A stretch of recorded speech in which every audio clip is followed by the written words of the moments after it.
Guys, up here today I'll be showcasing the deck that I will be playing in a tournament. The tournament was organized by Mason Knopp, so big shout out to him. And it was a creators tournament, so we played around between, Pauper content creators. So it was a lot of fun, and you will see several familiar faces in the game, so that's pretty exciting. So this is the deck that I'll be playing in this tournament. It's called Caw-go. This is based on an old kind of classic MDG uh, deck that revolved around playing Squadron Hawk. Let me set up the display here. Yeah, so that deck revolved around playing Squadron Hawk to fill your mana with cards, then cast Jace the Mind Sculptor and use the card advantage that you got with the Squadron Hawks and the Brainstorm from Jace to just fuel your hand and have a lot of cards in your hand. That plus the card I forgot the name about. I always forget the name. Stoneforge Mystic. In this case, it's going to be Trinket Mage, which was a card that tutored for an equipment. So Trinket Mage is going to work as that. It's going to fetch for us an equipment. So if you put a Bone Splitter onto a Squadron Hawk, then suddenly it's a threat, right? It's a 3/1. It's the same size as a Delver almost. So it provides a lot of kind of a proactive role in your gameplay. But also it can just help trading your Hawks for cards, because the biggest issue with Hawk is that it's a 1/1 flyer, so that means it's not really pressuring your opponent, it's not really good at defending either, and even though it has evasion, it's not going to pressure your opponent very much. Unless you play like 3 Squadron Hawks and attack for several turns, then you're not going to put the opponent in a lot of pressure. So Bone Splitter is an equipment that helps short all of that problems, because a 3/1, even though it's going to trade with something, at least it's going to trade with a card, right? If it trades with a Core Fisher, then we are happy because the Core Fisher has a real body. And Squadron Hawk isn't really that exciting as a body, right? So if we can trade our Squadron Hawk with our opponent's creatures, then we are going to be fine. So that's more or less the idea. The deck, the Caw-go strategy, used to play all of that plus cards like Mana Lake to counter the opponent spells.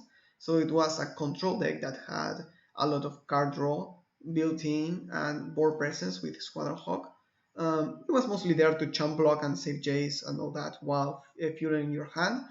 So yeah, that was basically the idea of that deck. But this deck we have different things to do.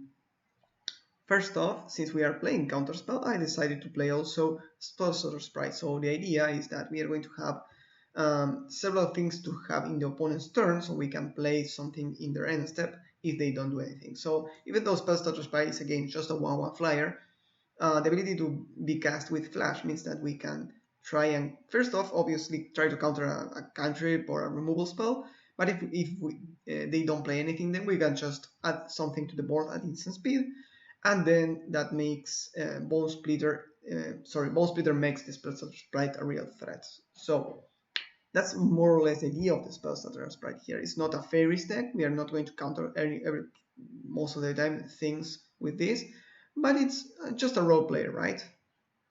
Then we have Counterspell to stop anything our opponent does. Mostly we try to counter anything that gives our opponent value, because we have the Brainstorm plus Swan Hawk combo. So if you don't know how that works, that's pretty simple. Let me check that I'm recording here, or I'm talking alone. No, I'm not. Okay, awesome. So the way this works is you have this in your hand, right? Let's just assume you have this in your hand. You play the Squadron Hawk, then refuel your hand with 3 Squadron Hawks. Then, following turn, maybe you cast Brainstorm, draw 3 random cards, and put 2 on the top of your library. And you still have the Squadron Hawk plus 3 new cards. So you can play this again and put the Squadron Hawks again in your hand. So that way it means that each Squadron Hawk basically drew 2 cards for free, while the Brainstorm just cantripped. So that's just amazing. Of course, it's a combo, but the Squadron Hawk is a fine card on its own, and we have shuffle effects for Brainstorm. So it's also a very good card on its own, trying to just make sure we don't float out in the late game and try to find action in the early game, it's going to be good all the time. So for brainstorms, for sure. Then we added 4 preordains. This card is of course amazing. The format works pretty well in just finding what you need. And since we have the Squadron Hawk plus Brainstorm combo that generates a lot of card advantage, having preordains to make that to give it more chances to happen really works on our favor. Then we have Thraben Inspector as additional creatures, Seeker of the Way as additional creatures, because we have all of these non-creature spells, we have all of these cantrips and things, plus the Journey to Nowhere as removal, so we are going to be a reasonably good Seeker of the Way deck. Then we have Off One Mind as our card advantage, to round out our card advantage. So the way Off One Mind works is you want to have humans and non-humans. So what you normally do is just put all the humans in one pile, like I'm doing right now, which are all of these 9 creatures that are humans, and you put your non-humans on another pile, which are these here. So you have 9 non-humans. But the tricky part here is that Trinket Mage can fetch, for example, a Gingerbrute. So Trinket Mage by itself enables Of One Mind, so that's pretty cool. Of One Mind is broken if you can cast it for 1, because drawing 2 cards for 1 is absurd, and since it saves you mana, it allows you to just maybe cantrip, right, or card draw with Of One Mind and then play something else, which something like, I don't know, maybe Compulsive Research, which always costs 3 mana, doesn't really help you because you're going to be tapped out, right? You just spend your turn drawing cards. Here we are not, and we don't fall behind on tempo, which is pretty strong, because if you can draw cards and continue adding to the board, then you're going to be super ahead. Your opponent needs to deal with your creatures, and if they do, they are going, they are trading 1 for 1 with your creatures, and then you have more cards in hand because you draw more cards than them. So that's at least the idea of the deck. That's basically the idea. We have several one-costed artifacts here to fetch with Trinket Mage. You can fetch the artifact lands, so that makes it so our Trinket Mage can work to give us more mana if we need it. So having 20 lands means that we are going to be able to fetch our 4th most of the time with this. Additionally, we have 1 Spring Drum, and the reasoning behind this card is that when it's enabled, it's a 1 mana mox, and a 1 mana mox sounds completely broken to me, if you ask me. So sometimes we already have lands in our hand, but what we need is more mana to spend to be able to just explode our hand into the battlefield, right? So being able to fetch this and generate extra mana in a couple of turns is going to be really strong. Additionally, if you fetch it with Trinket Mage, it means that at least you have the Trinket Mage to use it, so it's going to be always enabled in that front. Then we have Witching Well if we need to find card draw. Additionally, it's just a strong card on its own. I could see myself playing more of this. It's just that Preordain is so much better, that it doesn't really make a lot of sense to play like 4 of these, but you could if you wanted to round up our card advantage suite. Then we have Bone Splitter, as we discussed, very strong in pressuring the opponent and making trades with the opponent's creatures. Flare Husk, which is a 1/1 for 1 that lifts up an equipment. This enables Of One Mind too, and additionally can be a good thing to sacrifice to a Chainer Sedict, for example. So we have a lot of ways to protect ourselves from edicts, and additionally this can be used as another equipment. Having multiple equipments is good, but you want to have a variety so you can find it with Trinket Mage when one is better than the other, right? Then Gingerbrute, which might look a bit weird, it works really well in our deck. It does so many things. First off, it has haste, and it can be blocked except by creatures with haste if you activate it. So if you top deck a Trinket Mage in the late game, you can just play another creature and start attacking, even though it's for one power only. If you already have a Bone Splitter, then suddenly it's a strong attacker, and it's very difficult to block and very difficult to deal with. So you need to kill it, basically. The opponent needs to kill it in the late game, even though it's a 1 mana spell, Additionally, this is colorless, so works pretty well against cards like Prismatic Strands. So it works very well versus Boros Monarch to steal the monarchy. Um, Additionally, it's super evasive, right? And last but not least, it also can be sacrificed for life, even though it's not normally what you want to do.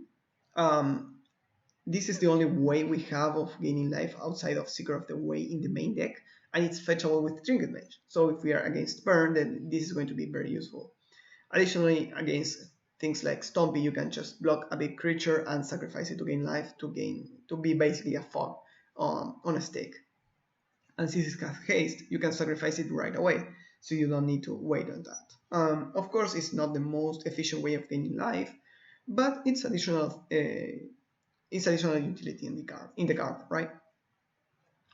That's basically the main deck. In terms of mana base, I have 2 planes and 7 fetches, plus the Ancient Den. This is our white sources. 10 sources isn't a lot, but we have a lot of cantrips, so the idea is that if we keep a hand with preordains and cantrips, then we are going to be able to find our white mana eventually. So that helps a lot. Then in terms of blue mana, we have Seed of the Synod and all of this. This gives us around 17 sources, so that works pretty well with Counterspell. So yeah, it's going to basically when you play a counterspell, you want to have at least 17, 18 sources of blue mana, so you have 2 mana up starting turn 2, turn 3 to be able to use it efficiently. Otherwise, you want to have another kind of counterspell. But here we could play that. The main reason we do, though, is because we already have the cantrips. So when you play an 8 or 9 cantrip deck that we are playing right now, what you want to do is to have as most blue mana as possible, so you are able to cantrip to find your off-color sources. Then we have 2 planes, mostly because sometimes we want to play something with double white, like for example a Squadron Hawk and another Squadron Hawk, or a Dispeller's Capsule from the sideboard. This is mostly for that reason only. Additionally, the extra Ancient Den to be fetched with Trinket Mage can be useful. Sometimes our hand is all white, is something that happens. So having the ability to have extra white sources is fine. So basically the name of the game is we are going to have more, is going to be card advantage and card quality than our opponents because we have more cantrips. And even though our threats are kind of wimpy, we are going to make everything into a threat with Bone Splitter. That's kind of the idea. So it works in the range of tempo control strategies, That's kind of the idea at least. We have a lot of value, we have a bit of answers in terms of Journey to Nowhere, Counterspell and Spell Surprise, but mostly we are trying to just put the pressure on your opponent and just make them answer your things. In the sideboard, we have extra 1 mana things to fetch with Trinket Mage. We have 2 Dispeller's Capsule, good against artifact or enchantments. It's a bit expensive, but since it can be fetched, I think it's worth it.